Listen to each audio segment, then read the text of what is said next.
Assalamualaikum warahmatullahi wabarakatuh. Bismillahirrahmanirrahim. Allahumma sholli wa sallim ala sayyidina Muhammadin wa ala alihi washabihi ajmain. Amma ba'du. Semoga semua di sini dimaafkan Allah Ta'ala. Karena ganggu wong top. Top cara pangeran, angger mukmin ya top. Begini ya, jadi saya tahu banyak foto-fotonya Mbah Mun ketika sama Ki As'ad. Bapak saya kandung juga pernah di sini ketika Muktamar 84, beberapa keluarga termasuk Ki Ahmad Siddiq karena beliau juga turunan Lasem. Yang jelas kenangan kita dengan Ki As'ad itu banyak, dari bapak, dari guru, kemudian beliau juga ngaji di Sidogiri. Saya juga dapat keluarga Sidogiri, banyaklah hal-hal. Tapi yang saya pastikan memaklumatkan diri sebagai Ma'had Ali itu entah keangkuhan, entah jujur, tidak tahu. Karena Ali itu maknanya kelas tinggi. Kelas tinggi itu bisa kelas tinggi ilmunya atau kelas tinggi ya macam-macam. Tapi saya beri contoh. Ini ya, Wahid kan masih kecil, tak panggil Wahid saja. Ini tak beri contoh. Ini kitab Minhajut Thalibin. Ini saya belajar tak takriri sampai seperti ini. Ini bisa dilihat. Hampir di semua kitab saya, kitab-kitab induk, entah itu fikih, entah Ikhya, entah Hikam, itu pasti ada takrirannya. Karena tadi saya sudah komplain sama Pak Khairuddin, keputusan fikih udah ada khilaf itu gak keren gitu saya itu. Karena bawaannya fikih itu khilaf. Saya beri contoh ya. Di sini fikihnya kan diajarkan kan Fathul Wahhab ya. Saya sedikit cerita tentang Fathul Wahhab. Dulu indukan kitab fikih itu namanya ya kan? Dikarang katanya, dikarang oleh Imam Syafi'i. Sebenarnya enggak dikarang, diimlakkan. Ini pakai bahasa Ma'had Ali, kelas tahqiq. Ya, kalau bahasa umum kan kitab dikarang Imam Syafi'i itu salah besar. Karena di situ masih ditulis qala Imamunas Syafi'i. Yang benar itu amla alaina Syafi'i, diimlakkan oleh Imam Syafi'i, ditulis oleh beberapa muridnya. Yang paling masyhur kalau kitab itu Imam Muzani. Sebenarnya di situ ada Imam Buaiti, ada Imam Robi, tapi yang paling telaten itu Imam Muzani. Sehingga kitab itu dinisbatkan pada Imam Muzani. Di beberapa itu juga ada yang dengan tanda kutip ditinggalkan oleh Imam Muzani. Disebut Infiradul Muzani Anis Syafi'i. Kemudian setelah jadi Mukhtasarul Muzani, ini saya tanpa menyiapkan materi loh, karena sebetulnya saya sudah minta Gus Azam hanya ngisi di pengajian umum, karena sudah saya kapok ke sini. Kapoknya itu bukan karena mangkel, tapi nggak ada perkembangan. Nggak ada perkembangan. Jadi hafal Quran itu keharusan seorang faqih. Baru hafal 4 aja diceritakan. Memang ini ngawur sekali itu sebetulnya. Memang normalnya seorang faqih memang hafal Quran. Enggak boleh hanya berapa? 4. Gak meyakinkan. Nah, Mukhtasarul Muzani itu ada beberapa hal yang beliau beda dengan Imam Syafi'i. Kemudian disarai namanya kitab Nihayatul Matlab fi Dirayatil Madhab oleh Imam Haramain. Saya punya kitabnya dan tak pelajari. Oh, ini maklumat. Bukan niat sombong, ini niat cerita fakta. Nihayatul Matlab fi Dirayatil Madhab. Kemudian Imam Haramain punya murid alim allamah yang saat itu belum suka tasawuf. Namanya Imam Ghazali. Beliau akhirnya menulis Al-Basit, berhubung Ma'had Ali sinau Basit gak pati iso, mergo kegeden digenti Al-Wasit. Al-Wasit ya ora pati disinau ini digenti apa? Al-Wajiz. Alhamdulillah, kayaknya Pak Khairuddin juga gak punya. Punya kitab Wajiz. Wahid punya? Wahid, Wajiz? Berapa halaman itu? Kitab Wajiz itu. Berapa halaman? Tebelnya aja kira-kira seberapa tebelnya? Ya tebelnya seberapa? Kalau nggak tahu isinya paling nggak tahu tebelnya.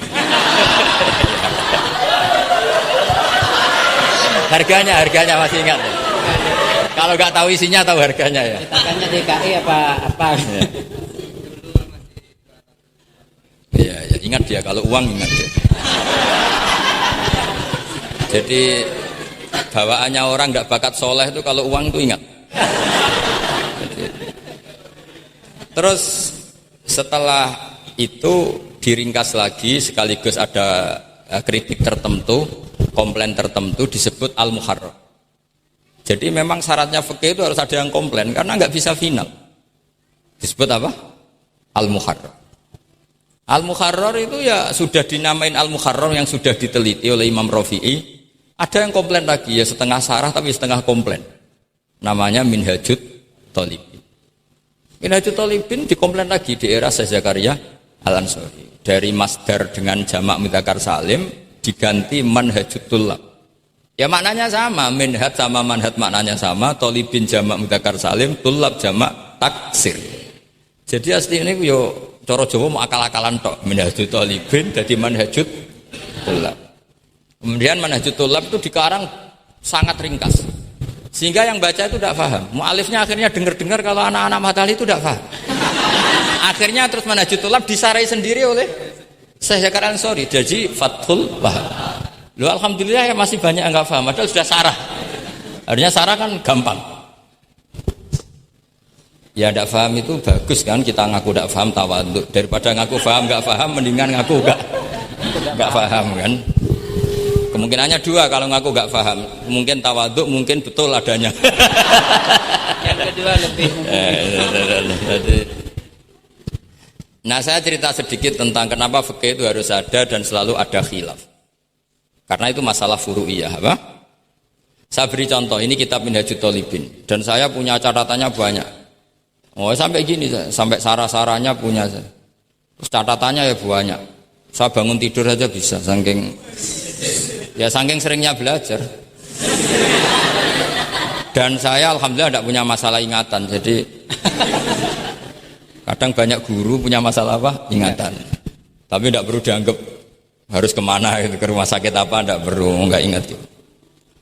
Misalnya sampai tak kasih tahu, siapa paling pintar jagomu tak bedaan.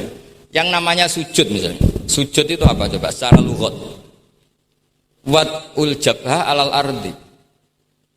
Sehingga Imam Rafi'i berpikir sujud itu asal ada wad'ul jabha alal ardi ya sah adanya. Dan beliau mengklaim, ini saksinya Pak Khairuddin ini wasabe as-sujud wa aqalluhu mubasyaratu ba'di jabati musallahu. Ya. Beliau hanya mengatakan wala yajibu wat'u yadaihi wa rukbataihi wa qadamaihi fil azhar. Wala yajibu. Ini kalau enggak percaya, paham baca?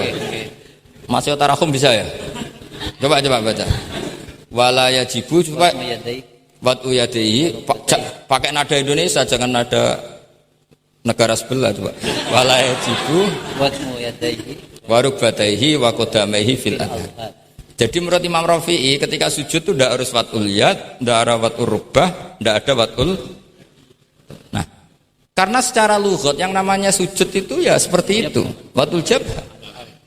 Dan sujud itu sudah dikampanyakan sedemikian rupa bentuk apa ketertundukan tertinggi yaitu dengan watul jabha.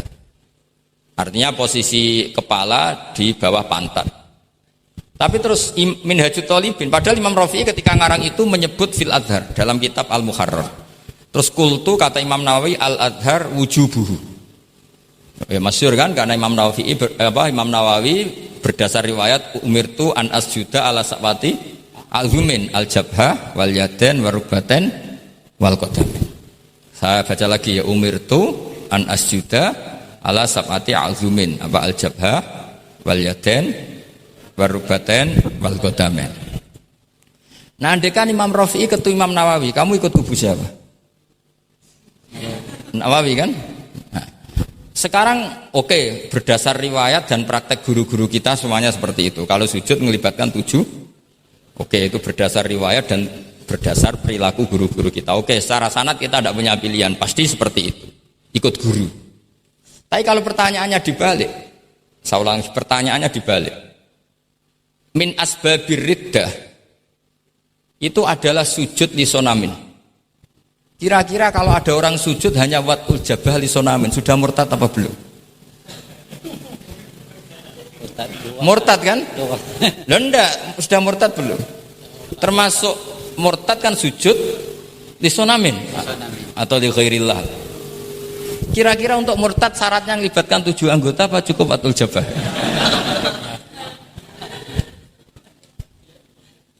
untuk sah menjadi murtad. Ndak, misalnya kamu, jangan kamu lah, kamu potongan ndak mungkin murtad insyaallah lah. Misalnya ada orang murtad dengan cara murtad yang fi'li. Contohnya apa? Kasujudin lisonamin. Murtad kan ingat masih ada 3 kan? I'tiqadi, qauli, fi'li. Yang fi'li contohnya kasujudin lisonamin. Untuk menjadi sah murtad itu nunggu 7 anggota apa salawatul jabah? Enggak jawab aja, ngawur saja Kak, biasanya aja. Udah enggak usah. Kan biasanya ngawur terus enggak apa-apa, masih anak-anak aja. Hati-hati aja tetap ngawur apalagi. Enggak, menurut kamu sudah murtad belum? Ya kan murtad kan? Artinya kalau itu sah untuk menjadi murtad, harusnya juga sah untuk menjadi sujud. Karena sama-sama simbol. Sujud watul jabah fakot ya simbol takzim ke Allah setinggi-tingginya. Kenapa menjadi murtad? Karena ini simbol hormat kepada sonam setinggi. Sehingga Imam Rafi'i berpendapat sujud itu tidak harus melibatkan anggota 7. Ya kira-kira gitu lagi. Makanya tadi saya juga matur Mas Hasan, piye gurumu mbok kancamu lah, guru keduren. Maca fikih ora ana khilaf iku fikih apa? Fikih ben seru itu harus ada khilaf. Ya ini sama yang baca supaya jadi seksi. Kalau menurut Imam Rafi'i seperti itu. Enggak, ya harus jadi wala yajibu ini. Enggak akan keliru. Tadi kan sudah tak baca. Wala yajibu wad'u yadayhi wa rukbatayhi wa qadamaihi fil adhar. Imam Rafi'i di Muharrar terus qultu al-adhar wujubuhu. Ya kan sama-sama bilang al-adhar. Imam Rafi'i bilang enggak wajib ya al-adhar. Imam Nawawi bilang wajib ya al-adhar. Kamu partai ditutup wallahu a'lam. Oh.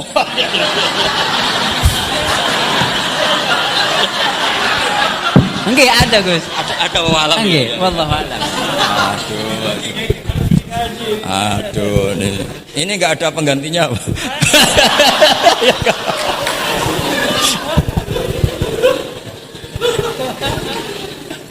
Jadi fikih itu mau tidak mau harus khilaf karena sudut pandangnya seperti itu. Misalnya sopan itu baik. Misalnya saya di sini, kiai kamu saking sopannya itu dodok mulai sana itu bagus. Tapi nak kiaimu apa kepleset terus kue sopan. Sedang kiaimu kesemper lagi dok. Sehingga kita sebagai kiai itu mikir sopan itu bagus. Tapi kalau berlebihan kan tidak efektif kan. Cong aku pengen jedeng tuntun kayak kokono. Kalau sini tuh kan deprok terus melaku ke sini. Jadi makanya ya kita harus ngeritik juga. Sopan berlebihan juga akhirnya ada efektif. Cong sedang kiaimu tiba mati kayak lagi dok kan gitu kan. Nah, sekarang perempuan juga gitu. Mbak-mbak yang cantik tuh baik sopan apa baik tidak sopan? Baik tidak sopan.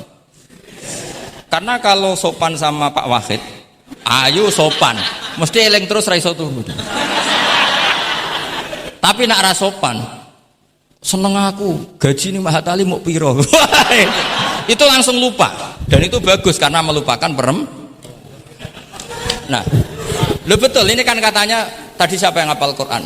Ya nisa an-nabi lastunna ka ahadim inan nisa. Ini taqaitunna fala takhdu'na bil qaul fayatma alladzi fi qalbihi marad. Wahai orang-orang yang cantik, kalau ketemu lelaki itu jangan terlalu sopan. Fala takhdu'na bil qaul. Kalau ngomong jangan terlalu khudu karena bawaannya lelaki yang fi qalbihi maradun, khudu itu dianggap mau. Saya tadi ada Mbak cantik sama Pak Khairuddin atau sama Pak Wahid sopan. Mohon kalau derek guru mawon, mesti pikirannya, oh maksudnya gelem tak wayo, mesti tidak wayo. Padahal maksudnya derek itu menderek mata pelajaran. Tapi utek-utek begini itu kan. Yang fikol dia apa? Marot, contoh saja loh. Tapi bisa fakta. Itu mesti pikirannya itu kemana-mana. Mohon kalau derek Pak Fakhed mawon, ngomong wong ayu, nak sengelak kan rati pikir. Sehingga unik. Khusus perempuan yang cantik itu sopan itu tidak baik di dalam komunitas lelaki yang fi qalbihi karena pikirannya mesti padahal Mbak tadi bilang gitu maksudnya anut Pak Wahid ikut mata pelajarannya tapi pikirannya sampean kan bisa enggak gitu. Fala takhdu'na bil qauli fayatma alladzi, itu hebatnya Quran. Jadi psikologi lelaki juga dibicarakan. Bawaannya lelaki kalau ketemu perempuan cantik kok sopan kok memberi harapan, iku terus golek dukun mahabbah ngono.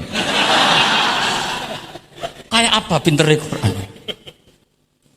Lah ini sayangnya yang hafal baru 4. Padahal saya satu mobil saja tadi hafal berapa Gus? Pakai satu mobil. Karena pondok saya memang pondok tahfidz. Jadi yang derekno saya banyak yang hafid. Jadi satu kelas kalah dengan satu mobil. Supir saya hafal Quran, penderek saya hafal Quran, yang bawakan tas ya. Oh, kalah jauh itu sudah. Kan kiai tidak hafal Quran. Iya, memang pondok saya pondok tahfidz karena memang pondok tahfidz. Jadi seperti itulah. Masa kamu menyarankan orang tidak sopan? Tidak mungkin kan. Masa kita ngajari santri-santri tidak sopan? Tidak mungkin. Tapi kalau kamu ajari sopan, khusus yang cantik, ketemu lelaki yang seperti itu, akibatnya fayat ma'alladzi fi qalbihi marad. Makanya di sarah-sarah atau di tafsir-tafsir sampai ada penjelasan wa yusannu lil marati takhlidu sautiha. Perempuan disunatkan menebalkan suaranya untuk menghilangkan rasa apa? Syahwat lelaki tadi. Terus paling enggak misalnya enggak mau nebalkan ya judes. Misalnya ketemu Pak Wahid, "Mbak, apa ning ndi?" "Gak urusanmu." Oh, itu mesti langsung lali. Nah, tapi nak jawab, badhe napa ngersakno napa? Nggih kula tak derekno jenengan riyen. Wah, bahaya.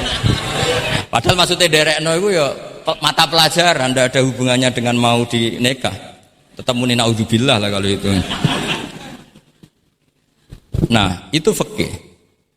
Jadi fikih itu menginduk ke usul fikih. Tapi usul fikih sendiri itu kalau ndak ngerti fikih jadi itu jadi liar.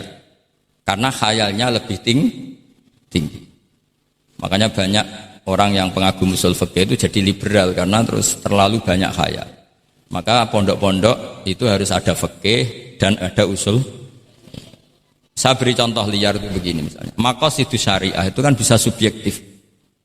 Sehingga Imam Syafi'i itu yang kritik man istahsana faqad syarra'a. Orang yang sering berpikir istihsan faqad syarra'a, maka dia mau berpikir bikin syariat tandingan.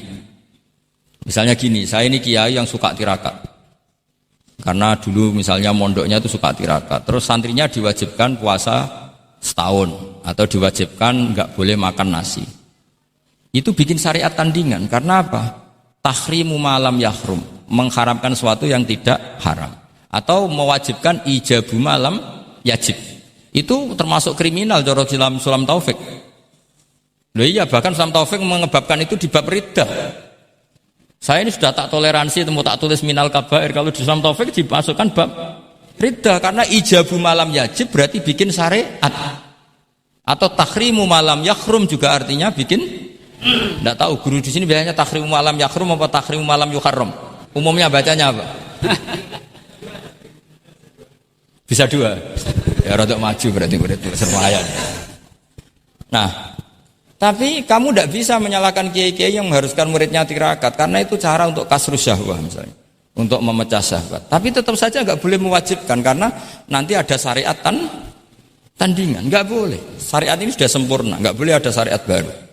Yaitu disebut ijabu malam yajib atau tahrimu malam yakhrum. Maka kata Mbah Mun, resikonya jadi kiai ngalim. Mbah Mun sering guyon gitu. Aku kiai ngalim jadi ribet.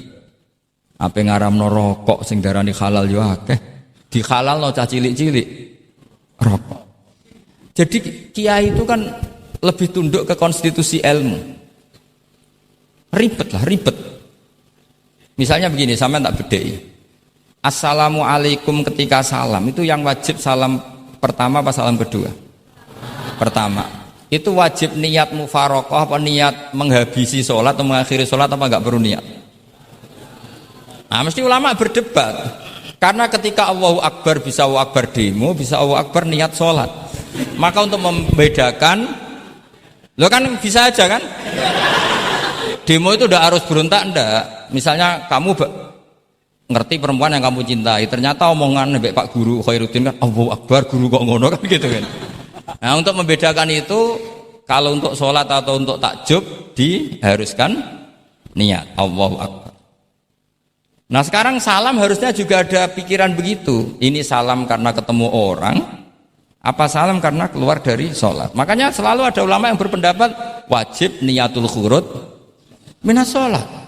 Karena logikanya kalau Allahu Akbar wajib niat sholat untuk membedakan Allahu Akbar yang wiridan, Allahu Akbar yang takjub, Allahu Akbar yang demo, untuk membedakan itu semua niat. Salam juga gitu, salam mubalek, salam kenalan, salam apa, harusnya pembedanya adalah niatul khurud minas sholat. Makanya saya tadi itu komplain sama Pak Khrudin, itu Faslul Masail Fikih kok ada khilafnya, hebat betul orang itu kata saya itu yang putih tadi. Oh yang putri itu. Nah, jadi apa? Kaidah-kaidah seperti itu nggak bisa dihindari, khilaf-khilaf seperti itu nggak bisa dihindari. Ini saya baca ya, misalnya contoh-contoh yang itu mulai apa? Mulai salam ya. Jadi pilihan-pilihan itu, misalnya di salam anajaza anha, terus asani asyar assalam wa aqalu assalamualaikum wal aso jawa qultu al aso al mansur wa annahu la tajibu niyatul khurud. Jadi ada yang bilang tidak wajib, mesti artinya ada yang bilang wajib. Karena jadi nggak ada pilihan. Setelah ada pembanding itu udah ada. Sekarang begini lagi. Ini yang ulama kadang-kadang ya nyuwun sewu, andekan kita ulama itu kadang ra cocok, tapi cocok ra cocok ya harus didengar, ini ngaji. Ulama fikih kadang ya sembrono, tapi kaya muni ngono kualat. Saya ngomong aku wae. Nak darani iktidal, menamai iktidal itu ruknun qasirun ghairu maksud. Julus bena sajdatain atau jalsah itu kan ruknun qasir ghairu. Itu banyak ahli hadis yang komplain, ini ngawur betul fuqaha itu. Wong rukun kok ghairu maksud. Dan mereka berani bilang itu rukun sing ghairu maksud, kusida lil fasli, hanya dimaksudkan untuk pemisah. Itu kan yo mangkelno, wong rukun kok ghairu. Ternyata ulama itu punya niat begini. Setelah dikatakan ruknun qasir, maka jangan ada pesaing. Yaitu ukurannya apa? Julus jalsah benas sajdatain enggak boleh lebih lama ketimbang tasyahud akhir.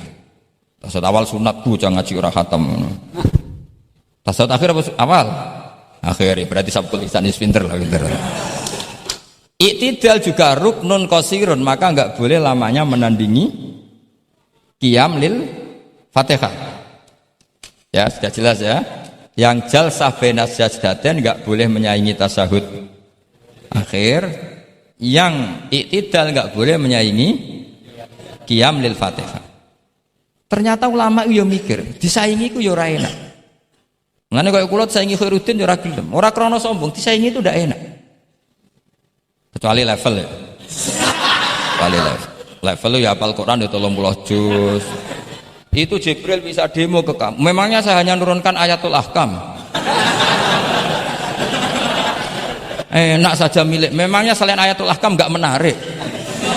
Itu kalian semua pasti berhadapan dengan Jibril. Coba Jibril nurunkan semuanya apa hanya ayatul ahkam? Kalau saya ketemu kan aman. Pun dahit sana kadang masih belum lengkap sekarang. Iya bahaya kamu itu. Nah, ketika wajib gak mau disaingin, ini ternyata menginduk ke mazhabnya Abu Bakar As-Siddiq. Di antara sifat Allah paling keren itu la syarikalah. Di mana-mana zat yang top itu gak mau saingan, dan itu normal karena memang gak ada yang setara dengan Allah. Suatu saat Abu Bakar itu pulang. Ini nanti saya cerita fikih banyak. Kamu pasti setelah ini tambah pinter, tak jamin. Bukan barokahnya saya lah, barokahnya Mbah Mun, barokahnya Mbah As'ad gitu. Tapi kena ras sombong yang termasuk barokahku lah gitu.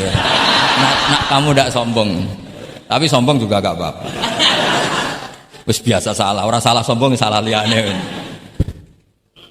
Abu Bakar pulang, di situ itu istrinya menyediakan beberapa makanan untuk sahur. Itu marah besar. Apa kamu mau menandingi Ramadan sehingga puasa sunat aja persiapannya seperti ini? Bahkan sebagian riwayat itu beliau memukuli kidrun, jadi itunya ada yang dirusak lah kira-kira gitu. Ini dengerin betul, nanti akibatnya di fikih. Makanya di fikih apa? Sholat fardu itu nggak mau kesaingan. Sholat fardu wajib qiyam liqadirin. Enggak boleh sholat sunat bersyarat begitu. Harus sah qu'ud meskipun ma'al qudrah.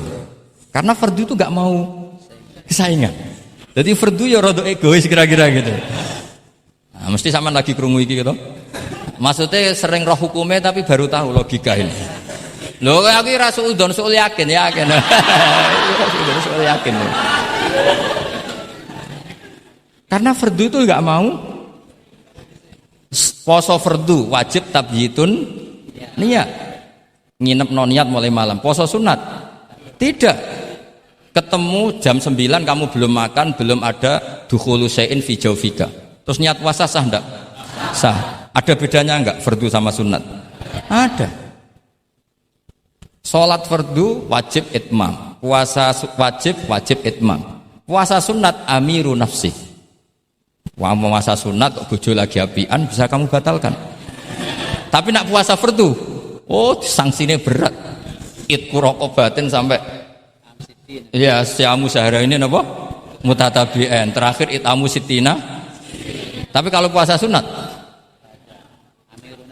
Amiru nafsi, kamu terus nggih monggo, ndak terus intinya fardu itu enggak mau disaingin. Berarti fardu egois kata saya. Nah, Abu Bakar sampai begitu. Ana wong poso sunat kok sampai nyiapno buka, nyiapno sahur ku marah. Bahkan marahnya enggak sekedar di hukumnya, di perlakuannya.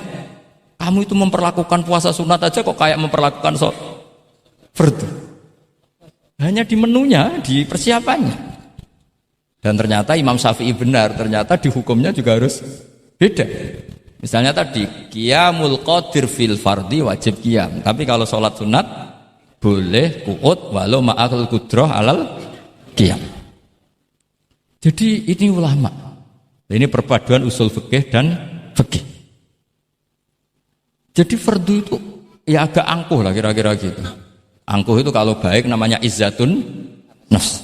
Memang harus beda. Lah di sini. Nah, di bab zakat juga sama. Ukuran wajib itu apa? Akhdhal imamu qahron atau la yuqta'u yadu sariki. Ben kita tambah pinter. Tetap goblok ya ora apa-apa zaman akhir, tapi kita tak pinterno sithik. Ketika seseorang diputuskan wajib zakat, kok ndak mau zakat? Efek hukumnya apa? Akhdhal imamu qahron. Imam boleh ngambil paksa. Atau kalau mustahik itu nyuri dengan kadar yang memang jatahnya la tuqta'u yadu. Mergo ana syubhatul milki. Jadi, paham ya? Jadi sampean misalnya fakir, tanggane Pak Khalidin gak gelem zakat, nyolong jatah. Andaikan dia lomo mustahik kamu itu dapat sekian. Itu enggak boleh dipotong tangannya karena kamu ngambil jatah. Jadi sekali diputuskan wajib itu punya akibat akhdhal imamu qahron atau la tuqta'u yadu sari. Jadi itu fikih. Jadi fikih itu konsisten. Nah, sekarang yang dikatakan fikih itu ainut ta'ah apa shawab, apa hak. Nah, itu yang ulama berdebat. Sekarang misalnya sampean tak bedheki begini. Sing darani salat sing sah iku madhep kiblat. Betul kan? Ya, betul. Masih ingat ya? Sekarang madhep kiblat itu menjadi baik karena nurut Allah apa karena madhep kiblat? Karena nurut Allah. Sehingga semangat fikih itu semangat taat ning Allah. Falau sholla arba'a raka'atin bi arba'i jihadin itu enggak perlu i'adah. Karena ketika aku istihad sana itu kiblat, rakaat kedua rubah ke sana, rakaat ketiga rubah. Allah ngitungnya, cah iku capek oleh kepin roh kiblat tenanan nganti spekulasi ping 4. Artinya apa? Karena kadang Allah itu butuh taatnya apa butuh kasile? Butuh taat. Nah, ini yang paling angel. Tapi di dalam banyak hal kaidah fikih itu al-ibrah bima fi nafsil amri. Kadang bima fi dzannil mukallaf wa bima fi nafsil amri. Kadang mu al-ibrah bima fi dzannil mukallaf la bima fi nafsil amri. Jadi selalu fikih itu khilaf. Fikih yang furu'iyah maksudnya, yang furu'iyah. Ini kadang-kadang rada angel gurumu ini. Nah, sekarang misalnya seperti itu, ijtihad tadi. Ijtihad itu apa coba? Ya tadi, ketika Anda sholat madhep sana, terus taghayyara ijtihaduka. dan memutuskan kiblat ke sana, kamu harus nuruti istiadat kamu apa enggak? Harus nuruti kan? Karena kalau kamu teruskan di rakaat kedua madhep sana, berarti kamu ibadah dengan cara yang kamu yakini salah. Maka harus rubah. Karena ada kaidah al-istihad la yunqadu ijtihad. Kok ijo? Ya udah pinter iso nerusno. Nah, ternyata itu sudut pandang kalau dengan kaidah itu, sehingga lau shalla arba'a raka'atin bi arba'i jihatin sohat sholatu. Tapi kalau dibalik al-ibrah fil ibadah itu bima fi dzanil mukallaf wa bima fi nafsil amr. Nah kalau andai kan sudut pandangnya pakai kaidah itu, berarti kan pasti ada 3 jihad yang salah. Pasti apa mungkin? Pasti. Nah kenapa di bab al-istihad itu ditoleransi? Padahal jelas yang 3 ini tidak fi nafsil amr. Lagi-lagi tidak semua ulama cara pandang sama. Yang satu pakai kaidah ini, yang satu pakai kaidah. Makanya saya sering mencontohkan berkali-kali. Kalau kamu ingin suan saya nggak apa-apa, tetap baik. Karena kemungkinan seneng kiai ya 2. Dulu saya sering bercerita. Ada tabiin tanya sama sahabat, bagaimana wajah Rasulullah SAW. Tabiin ini nangis. Wallahi saya ini saking hormatnya, saking haibahnya Rasulullah, saking hormat saya tidak pernah berani melihat wajah beliau. Saya sowan juga agak berani karena takut ganggu. Jadi cara seneng kiai itu ya kadang ra perlu sowan. Karena bawaannya itu ganggu. Loh misalnya saya ketemu anak istri saya kan asik, terus ketemu Wahid kan ya pusing. Jadi Allahu Akbar. Provokator ini. Jadi justru saking takzimnya Rasulullah, pilihannya itu tidak sowan karena takut ganggu Rasul. Ada sahabat yang pilihannya sowan. Wong jenenge seneng ya sowan. Tapi kalau dibalik, jenenge seneng ya aja ganggu. Ayo milih ndi. Ini 2 mazhab yang sama-sama kuat. Jenenge seneng ya sowan, jenenge seneng ya aja ganggu. Ayo milih mana kamu? Ada 2 pendapat. Kenapa Anda begitu yakin dengan satu pendapat? Di Furu'iyah, saya ulang lagi di Furu'iyah. Ya, bukannya maklumat tidur. Jadi tidak gampang. Sholat pakai pakaian resmi begini itu bagus. Pakai jubah, kamis, atau pakai hem, pakai sarung itu bagus. Tapi andaikan Nabi selalu sholat demikian, itu bahaya. Saya ulang lagi bahaya bagi syariat ini. Ini saya niat ngajarin gurunya, bukan anak-anak. Suatu saat Jabir bin Abdillah, kalau kamu baca lihat di bab sholat di Bukhari atau di Kitabul Ilmi, ilmu fi sholat maksudnya. Itu Jabir bin Abdillah itu pernah datang ke masjid, pakai gamis, pakai baju resmi, imamahnya dicopok, kamisnya dicopok, semua dicopot, terus sholat hanya pakai sarung tok, izarin wahid. Terus akidan torofaihi ala atikihi. Ini kayak orang kuno, sarung satu di kalian. Akidan torofaihi ala atikihi, terus sholat dia. Geger sahabat tabiin, kan ini era tabiin, geger tabiin. Unzur ila sahibi Rasulullah, lihat tuh sahabatnya Nabi. Sholat ke model kayak gitu. Ketika Pak Khairuddin sudah sholat dengan segala penampilan, jubahan, terus pakai imamah, dehem dari belakang, orang minggir semua, sudah top lah pokoknya, sudah top pokoknya. Ini sahabatnya Nabi. Terus ketika sahabat mulai dan nyun sewu, beliau ngendikannya agak kasar. Saya melakukan ini, saya cek nanti di Bukhari. Kalau ada Bukhari juz 1 ambilkan, nanti tak bacakan. Apa cukup nanti tanya gurunya? Tanya saja nanti ya. Kalau 5 menit menemukan berarti dia sudah paham. Kalau ngasih waktu 1 hari masih cari-cari berarti. Ukurannya gampang. Kalau saya setengah menit langsung ketemu. Nanti ya cukup gurunya ya. Nanti kasihkan. Kalau bilang besok berarti belum tahu. Tapi kalau 5 menit kok ketemu ya sudah lumayan. Kata Jabir bin Abdillah, saya melakukan ini liyaroni al-ahmak misluk. Keras sekali. Saya melakukan ini supaya orang ahmak kayak kamu itu tahu. Ahmak itu terjemahnya nggak usah diterjemah. Ya play jahil atau teman akrabnya apa? Jahil yang agak kebablasan itu namanya apa? Ahmak. Jahil yang ya sudah seperti itu. Ternyata itu berkahnya Masya Allah sampai sekarang. Beliau terus ngendikan, ra'aitu Rasulullah sallallahu alaihi wasallam yusolli hakadha akidan tarafai izari ala atiki. Andai kan itu nggak pernah dilakukan seorang sahabat yang bersaksi Rasulullah pernah melakukan itu, maka kita akan menganggap sholat jubahan resmi seperti itu menjadi syarat sah. Pakai hem seperti ini resmi menjadi syarat sah. Barokahnya itu diketahui, oh yang paling pokok itu satrul aurah, yaitu mabena surah warubah. Jadi tidak konsisten itu kadang penting untuk menjaga varian hukum. Loh, Nabi itu nggak pernah terawih. Andai kan Nabi terawih terus, maka akan dikira terawih itu wajib. Nah barokahnya nggak pernah terawih, itu kamu bisa nggak terawih kan gitu. Maksudnya ya boleh nggak terawih. Ya, kalau nanti pengurus mewajibkan, carikan takbir sulam taufik ijabu malam.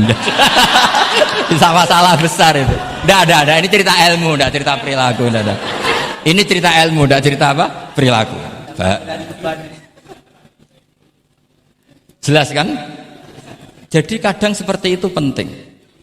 Contoh lagi, dan ini sering saya utarakan. Ketika Nabi Fathu Mekah, tofa ashabu jami'an, itu musyatan. Semua ketika tawaf itu jalan kaki. Tapi Nabi itu unik. Tofa Rasulullah wahdah rokiban. Nabi tawaf itu pakai kendaraan unta. Yang lainnya musyatan, semuanya masin, jalan kaki. Tapi Nabi malah tofa rokiban. Padahal jelas kaidahnya al-ajru biqadrit tab. Tapi andai kan Nabi kok tofa masyian, maka kita tidak tahu caranya tawaf, tidak tahu hukumnya. Atau paling enggak nganggep bahwa syarat sahnya tawaf harus jalan. Tapi barokahnya Nabi tofa rokiban, akhirnya ada hukum, ternyata syarat sahnya tawaf tidak harus jalan, tapi boleh berkendara. Akhirnya kita tahu orang sepuh sedikit tawaf pakai kursi roda, pakai macam-macam. Jadi semuanya itu berkah, perbedaan itu berkah. Tapi yang baca harus orang alim. Kalau orang yang fikal bi marot ya, piye Nabi karep wong liya kon mlaku ndek enak-enakan numpak.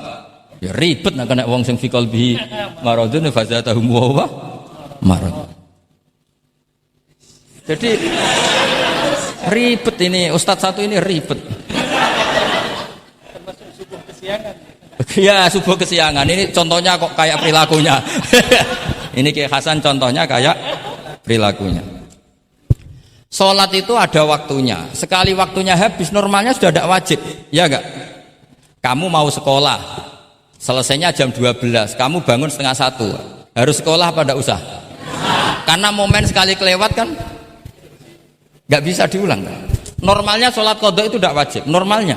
Karena momen waktunya sudah habis. Dan qadha normalnya juga nyuwun sewu haram. Normalnya. Tapi berhubung Pak sering kodok terus bilang gak haram kan? Karena yang kodok bukan hanya santrinya tapi apa? Gurunya. Tapi nyun sewu, Nabi itu tahu ditakdir kodok. Saya tidak bilang Nabi kodok, ditakdir kodok. Ini bedanya Nabi dengan kamu. Nabi pernah ditakdir kodok. Dan nyatanya Nabi tetap sholat. Akhirnya jadi syariat kodok itu tetap. Andai kan Nabi tidak pernah kodok, maka orang cara berpikir waktunya kan sudah habis. Pasti malaikat bagian nyatet sudah gak ada.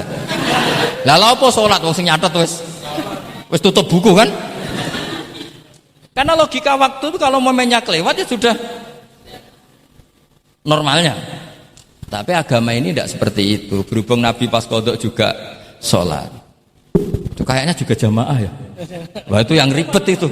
Ya kan jamaah kan itu. Jamaah kan? Wah aku nak mbok praktekno ning pondok. Ya ribet. Separuh pondok kodok terus dimami Khairuddin sing komat wahid. Wah. Perkara kan? Nah barokahnya ngerti kunut itu sunat, pura-pura ndak kunut. Akhirnya kayak orang baik kan? Yaitu mau melakukan sholat duha.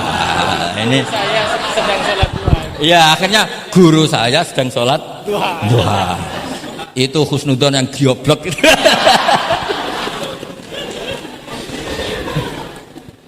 Jadi lah itulah yang jadi analisis usul fikih. Jadi semuanya itu ada analisisnya. Saya ulang lagi, semuanya itu ada. Yang jelas itu di antara pantangan Islam itu ijabu malam yajib dan tahrimu malam yahrum. Karena manis tahsana faqad syar'a. Dan Allah itu enggak suka ada syariat tandingan, itu enggak suka. Karena bahaya kalau semua orang istihsan, bahaya. Saya pernah ini cerita nyata. Ada pengurus yayasan yatim piatu yang sehat, saya ulang lagi yang sehat. Sehat yayasannya, sehat apa keuangannya, sehat perilakunya. Datang ke saya minta doa, minta nasihat. Normalnya kan saya puji, tapi saya dingin saja. Saya bilang yayasan yatim piatu itu bagus, tapi lebih bagus lagi kalau dibiarkan. Karena anak-anak yatim ini kan milik keluarga. Setelah bapaknya mati, biasanya mbahnya ngerawat, Pak D, Pak Leknya ngerawat. Nah, dengan kamu ambil ke yayasan itu, dia tercerabut dari keluarga. Satu, Anda jangan merasa perilaku Anda atau solusi Anda atau amal Anda lebih baik. Bisa saja kalau di keluarga lebih. Tak beri contoh, anak yatim di kampung saya ini gendut-gendut. Karena dulu Pak D, Pak Leknya, mbahnya tidak pati sayang, barokah yatim sayangnya berlipat. Terus kedua, barokahnya di rumah makannya bebas. Kalau di yayasan kan harus pakai jam. Mana seneng cah cilik makan di jam. Jadi biar, ya nah ini lagi-lagi khilaf. Yang setuju yayasan yatim, yang sehat loh, kalau kan yang nggak sehat memang kita tidak cocok. Yang sehat, bayangkan yang sehat. Itu saja ada masalah. Karena tadi anak ini kan bagus, makanya Mbah Mun pernah dawuh. Ya yayasan yatim piatu itu ya apik, tapi gak oleh bocah tercerabut sangka keluarga. Nah ini kalau kita mentasrek terus semua anak diambil terus gak tahu Pak D-nya siapa, mbahnya. Meskipun ditulis, tapi kan nggak semudah itu. Ingat kalau hanya sekedar di catatan dokumen kan. Tapi kalau dibiarkan di keluarga, ngundang Pak D, Pak Le, Mbah dan sebagainya. Jadi nggak bisa misalnya kamu bahas masalah gimana hukumnya mendirikan yayasan yatim piatu. Terus kamu bilang sunat, mutlak. Nggak bisa, karena di sini ada unsur tadi. Kak sampean mondok ini sunat apa enggak, Pak mondok? Ya bisa wajib, bisa sunat, bisa haram. Karena yang haram misalnya gini, kamu di kampung kamu itu andalan, tidak ada orang baik kayak kamu, tidak ada yang bisa ngaji kecuali kamu. Enak-enakan mulang neng pondok, mergo keren timbang mulang neng kampung, mau wong telu. Makanya Mbah Mun kalau guyon sama saya masih ingat betul lagi. Jadi kiai yo latihan, aku tahu keliru kata Mbah. Tak pikir keliru apa? Anak perainan ditanya Mbah Mun, "Cung perainan kok neng pondok?" Mbah Mun sempat kusnudon kayak cah sregep, wong perainan kok ndak pulang. Ternyata, lu perainan kok neng pondok, Cung, kok sregep temen. Mboten Mbah, nate ngomah kan ngarit. Ternyata.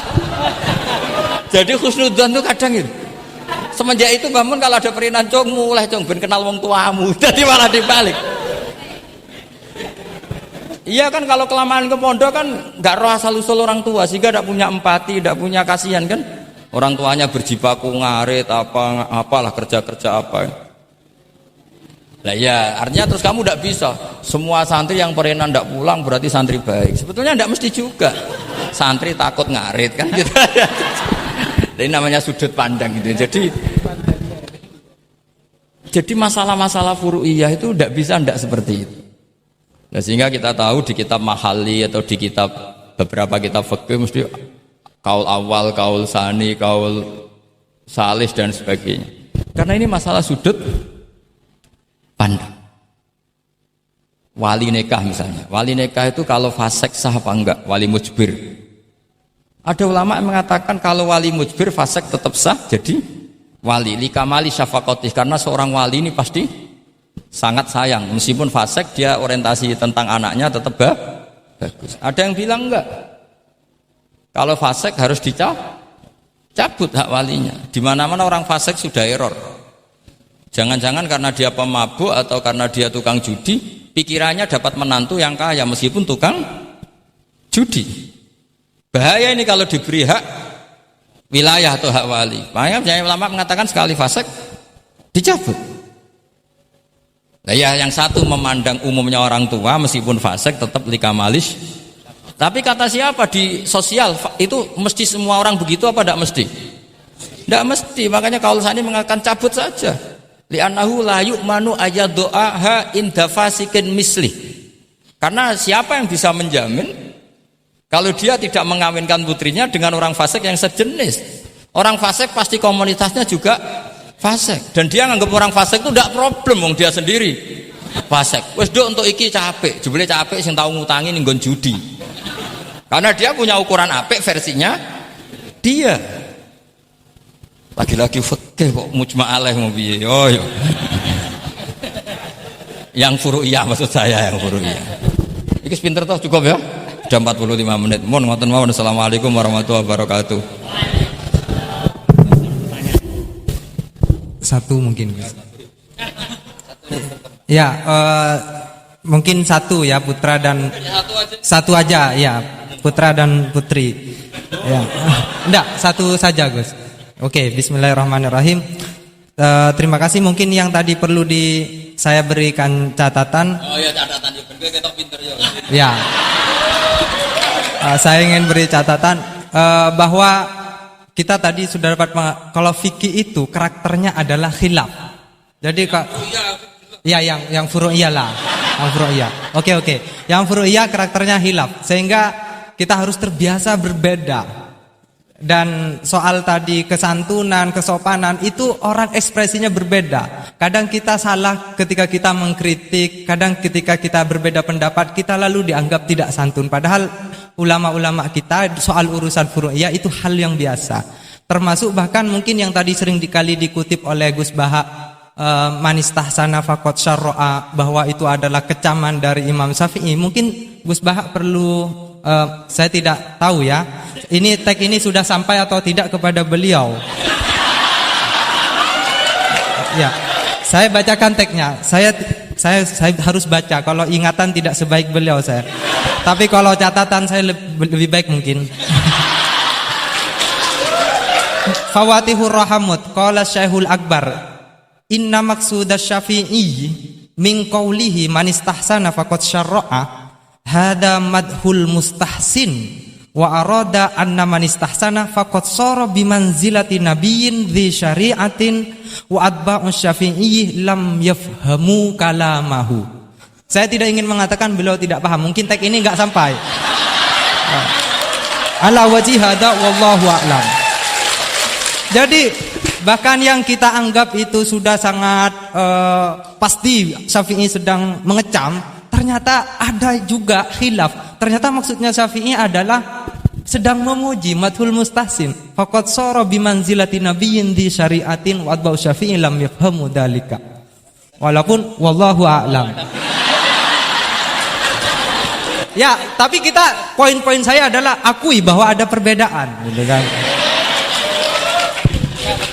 Oke, silakan saya beri pertanyaan satu saja. Oke, mungkin Ustadz Khairuddin bisa menentukan siapa? Saya Jaya yang menentukan. Oke, Lutfi, mohon maaf bukan soal berkualitas tapi dia lebih dulu sampai di sini karena dekatnya. Dipersilakan.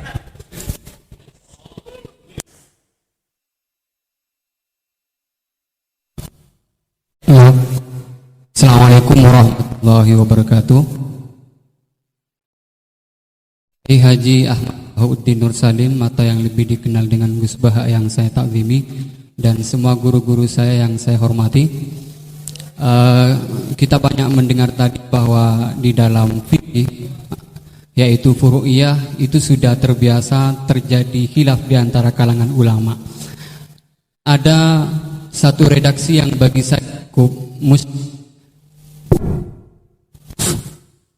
ada satu yang menurut saya di antaranya di dalam Bujairami al-Khatib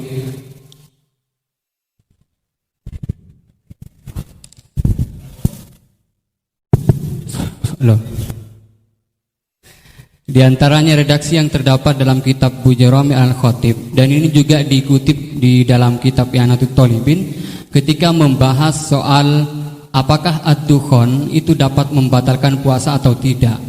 Dukhon yang dimaksud di sini adalah dukhon yang masyhur dengan kata at-tutun atau tembakau atau dalam konteks sekarang mungkin rokok. Itu kan ulama sebetulnya berbeda pendapat, bukan hanya dalam apakah membatalkan puasa atau tidak, bahkan hukum rokoknya aja ulama sudah berbeda pendapat. Tetapi kemudian ada redaksi yang menarik bagi saya cukup muskil, yaitu beliau tiba-tiba mengatakan begini, la'anallahu man ahdatsahu. Semoga Allah melaknat orang yang memproduksi rokok. Itu penting digarisbawahi. la'anallahu man ahdatsahu. Man ahdatsahu bukan man ista'malahu.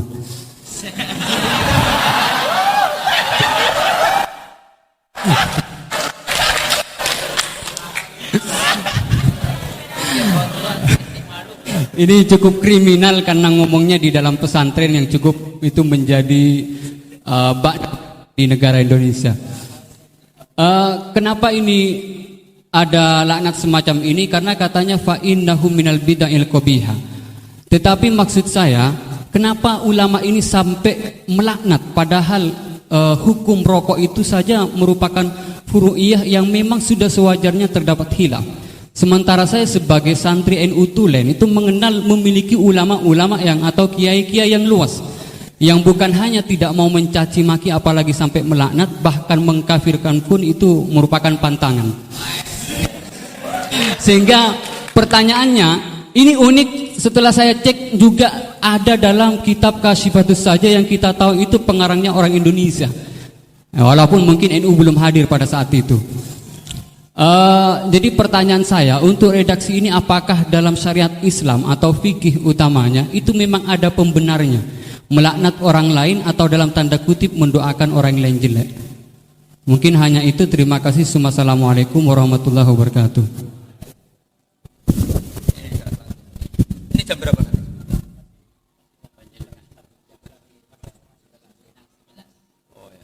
Bismillahirrahmanirrahim. Semoga Allah mengampuni Pak Wahid.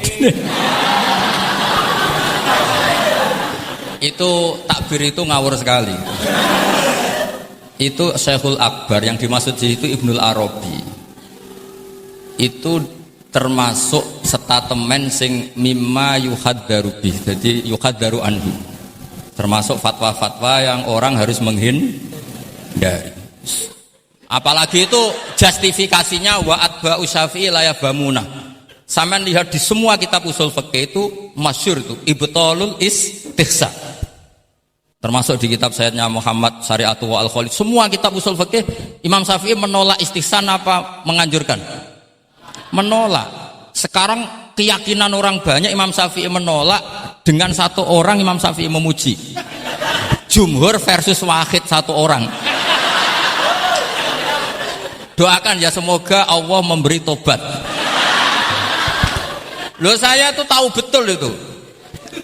Jadi itu kan seseorang satu yaitu Ibnul Arabi mengvonis Ashabus Syafi'i la yafhamuna. Padahal di semua kutubus Syafi'i jumhur memang mereka tahu kalau Imam Syafi'i itu menolak istihsan. Jadi itu jelas manistahsana faqat syara'a itu kalimatu dzamin minhu, bukan kalimatu madhib. Itu jelas ya. Nah yang menyangkut rokok tadi saya kan sudah mengulang. Kalau rokok dengan arti rokok itu kita ngikuti guru-guru kita, tidak pernah mengesahkan orang puasa yang rokok. Jadi ini bukan masalah furu'iyah, karena tetap dianggap ain. Jadi ini saya sendiri secara pribadi dan kalian harus setuju karena anut guru-guru kita tidak akan mengesahkan orang puasa merokok. Karena dukhon itu termasuk ain. Selain itu tidak perilaku guru-guru kita.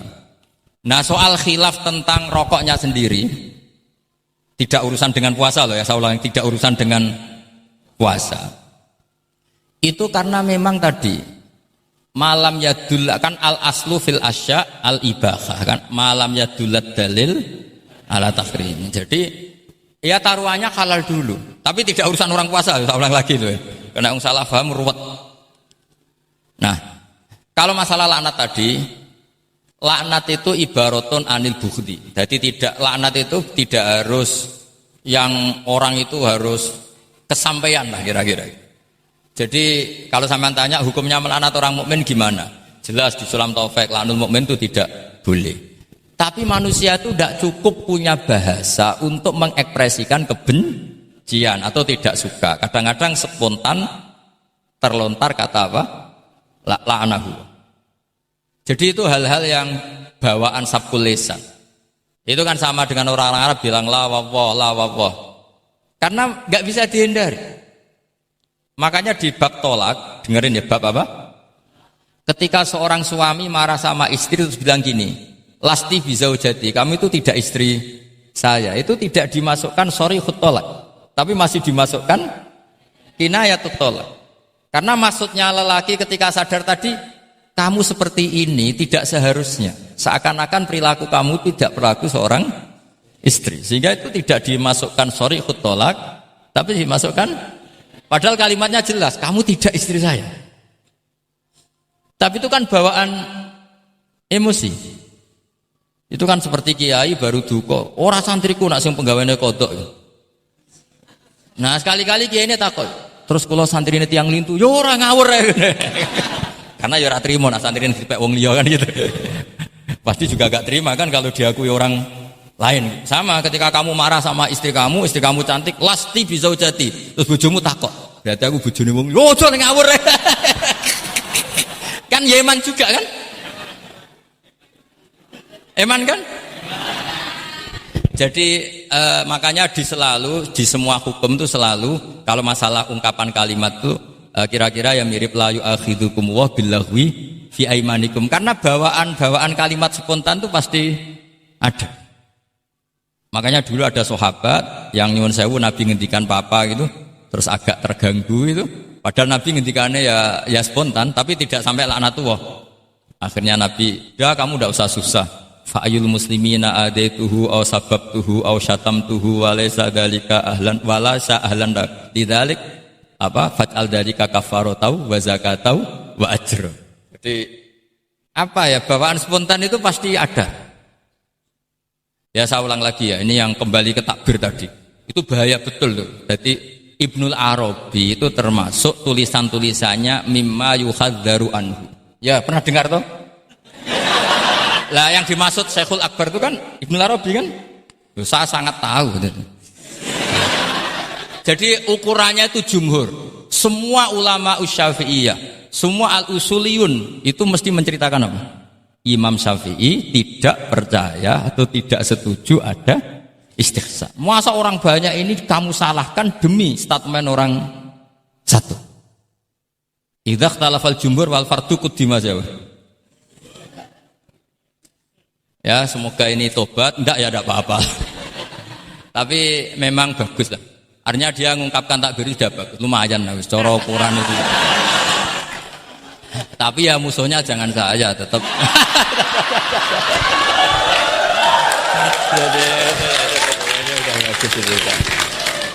Kalau ada yang jauh seperti Abdul Wahab Wahab memadukan yang dimaksud. Oh enggak mungkin, itu memang salah.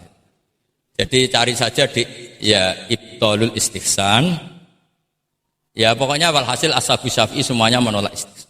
Wong Imam Syafi'i butuh gini. Kalau nanti ada istihsan yang baik, mintanya Imam Syafi'i jangan katakan istihsan, itu masuknya kias. Karena kalau kias kan ada makis, nginduk ke makis aleh. Lah makis aleh ini ada nasnya. Pokoknya butuh Imam Syafi'i itu jangan sampai orang tercerabut dari akar Quran dan hadis kemudian istihsan dengan subjektivitasnya sendiri, dan itu kalau pakai subjektivitasnya sendiri namanya fakot syarro dong ya ini. Oh, alhamdulillah. Tapi ini sudah pinter loh ya, jangan terus ya. Jadi ini menghormati Jumatan yang jelas ini sudah 2 kali sudah cukup tuh, sudah pinter ya sudah. Loh provokator. Nggih wonten ditutup Al-Fatihah.